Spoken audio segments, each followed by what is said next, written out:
Национальный чеченский костюм – образец не только старинных обычаев и традиций, но и духовных ценностей горцев. Одежда чеченских женщин символизировала их скромность, она отличалась по цвету, модели и материалам. Женский наряд состоял из платья и головного убора. При пошиве костюма использовались натуральные ткани, украшением же платья был нагрудник и пояс. Женский костюм шили из легких материалов, наряды были разнообразны по цветовой гамме, выбор цвета ткани зависел от возраста и социального статуса женщины. Праздничная одежда, естественно, отличалась.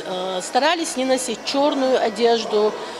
Черная одежда, она была как бы цветом траура, и в основном это даже кровники, да, в таком роде одевали.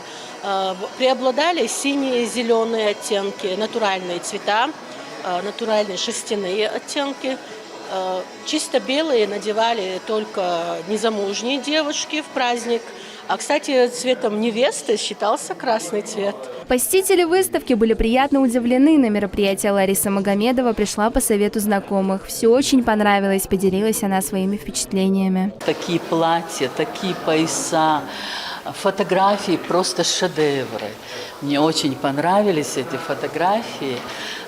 Особенно первая, где взрослая пожилая женщина, это просто вот шедевральная фотография. И меня очень заинтересовали вот эти вот иероглифы, или я даже не знаю, как их правильно назвать, потому что в Стамбуле мне дочь купила вот такое кольцо, и тут я вижу вот точно такие иероглифы, и мне интересно, откуда это, с какой башни, и что это обозначает, и кто фотограф вообще всех этих фотографий. Зульфия Бакараева долгое время изучала особенности чеченских национальных костюмов. После анализа различных источников организаторы смогли воссоздать подлинные наряды чеченских женщин.